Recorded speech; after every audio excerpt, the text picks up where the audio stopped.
ছেলেটা বারবার ধরে ধ্বংস হয়ে যাবে। তাই নবীজি বললেন, উম্মত লা তাদউ, কখনো তুমি দোয়া করবে না আনফুসাকুম, তোমার নাফসের জন্য। কত ভাইরা আছে আমার, যখন কোনো বিপদ পড়ে যায় তখন বলে, আল্লাহ আমার মুমিন তুলে দাও, আমি মরে গেলে ভালো হতো। আল্লাহ নবী বলেছে, লা তাদউ, তুমি দোয়া করো না, দোয়া নিজের জন্য দোয়া করতে পারবে না, এবং তোমার মালের খেলাফত দোয়া করতে পারবে না, এবং তোমাদের সন্তান ছেলে মেয়েদের জন্য দোয়া করবে না। যদি দোয়াটা করে দাও আল্লাহ রাব্বুল আলামিনের নিকটে, ও দুনিয়া তো বরবাদ হয়ে যাবে, আখিরাত তো বরবাদ হয়ে যাবে।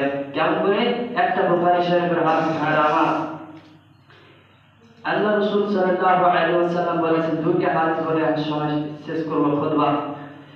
একটা হাদিস হলো বুখারী শরীফের হাদিস, জুরাইজ বলে একটা আলিম ছিল, নেককার, গিরামে ইবাদত করত। তার দিলে আসলো কি এখানে ইবাদত করবো তো ভালো হবে না,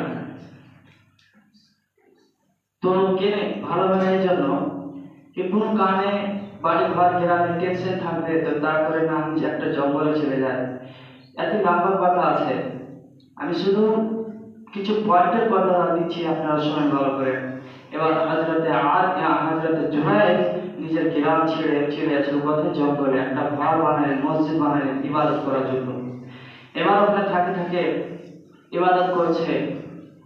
একদিন তার মা আসছে জুরাইজের কাছে, জুরাইজ, বেচারে আমি বৃদ্ধা মানুষ, গরিব মানুষ, আমি আসতে কষ্ট করে তোমার কাছে আসলাম, কয়েকদিন ধরে তোমার সঙ্গে গল্প করি, কথা বলিনি, বাপ হয়ে জুরাইজ আমি তোমার কাছে আসলাম, বেটারে তুই আমার সঙ্গে কথা বল।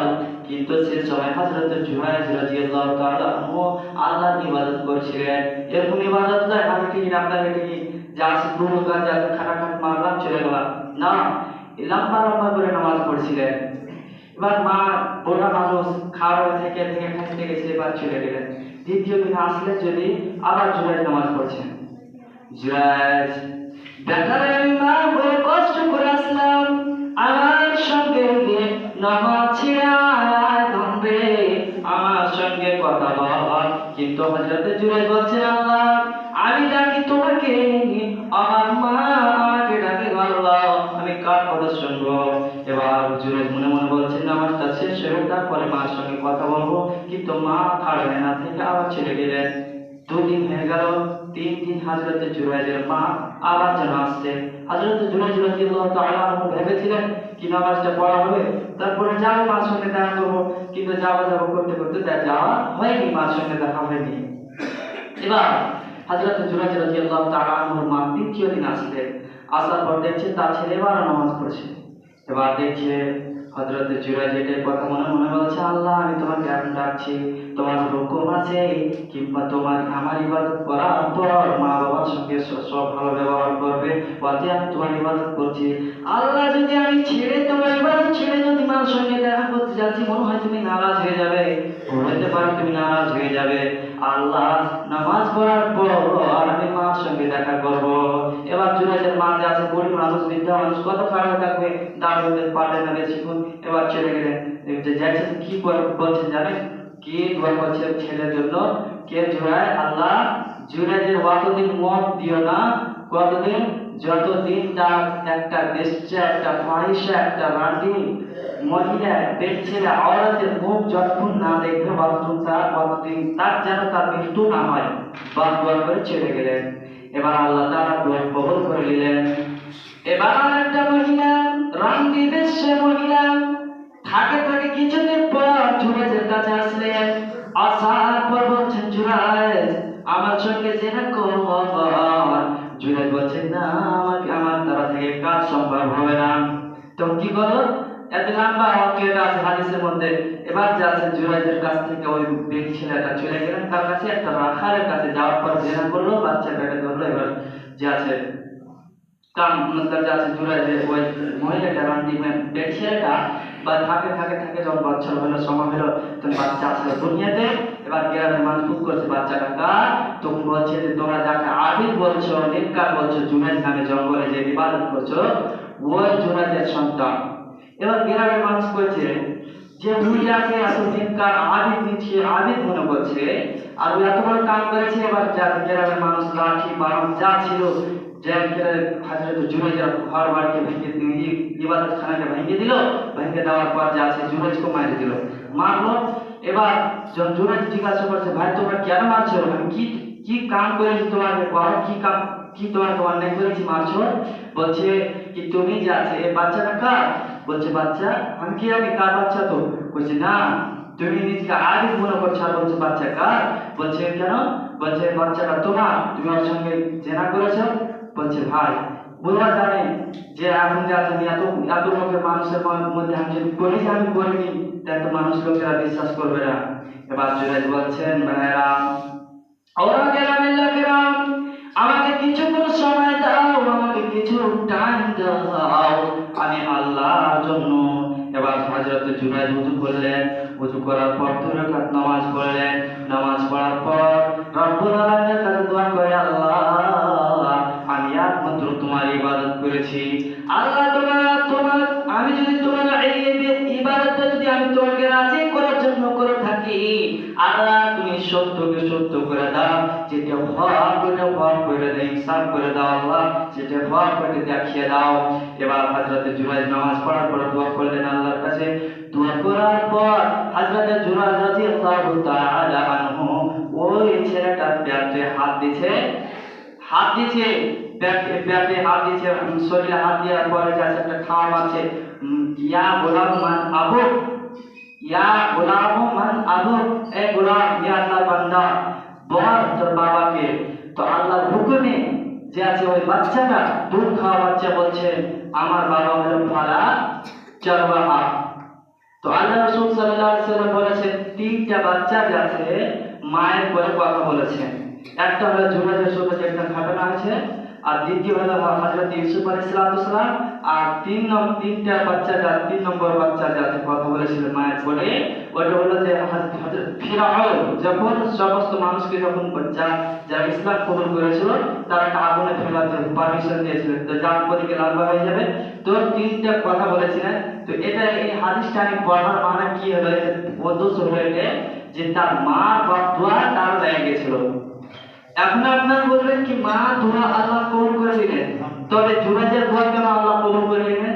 এর জন্য কি জুনাইদ যে আছে মুফাসসিরিন একরা বলছেন কি জুনাইদ যখন তার মা গেছিল দেখা করতে, তো জুনাইদকে নফল নামাজ ছেড়ে তার সাথে দেখা করতে হতো। কেননা ওটা নফল নামাজ ছিল, ফরজ নামাজ ছিল না। তবে এই হাদিস থেকে কি প্রমাণ হচ্ছে, কি বুঝতে পারা যাচ্ছে কি মার ইবাদত, মার যে আছে হক এতটুকু আছে। আল্লাহ রাসূল আল্লাহ তাবারক ওয়া তাআলা বলছেন যে আমার ইবাদত করার পর তোমার মা বাবার সঙ্গে হোসনে চলুক করো, ভালো ব্যবহার করো। এর মানে হক মা যদি আল্লাহ তাআলা নিজকে ইবাদত করার যদি পারমিশন না দিতেন, তবে মা বাবাকে সাজদা করার হুকুম দিতেন। আর দ্বিতীয় হাদিস শুনলেন একটা, এটা বুখারী শরীফের হাদিস। হযরত একজন সাহাবী, বিখ্যাত সাহাবী, ভালো দিনমতে নামী সাহাবী, হযরত আলকামা রাদিয়াল্লাহু তাআলা আনহু। আল্লাহ রাসূল সাল্লাল্লাহু আলাইহি ওয়াসাল্লাম বসে আছেন, সাহাবায়ে কিরাম বসে আছেন, আর একটা মহিলা আল্লাহ রাসূল সাল্লাল্লাহু আলাইহি ওয়াসাল্লামের দরবারে গেলেন। যাওয়ার পর বলছেন, ইয়া রাসূলুল্লাহ, আল্লাহর নবী গো, আমার স্বামী বিমার, আমার স্বামী কষ্টতে আছে না, নিজে আপনি দোয়া করে দেন। হযরত রাসূল সাল্লাল্লাহু আলাইহি ওয়াসাল্লাম বলছেন, তুমি কোন সাহাবীর স্ত্রী? বলছেন হযরত আলকামা। বলছে কি আছে? তো আমার স্বামী যে আছে কালেমা জবান দিয়ে কালেমা পড়তে পারে না।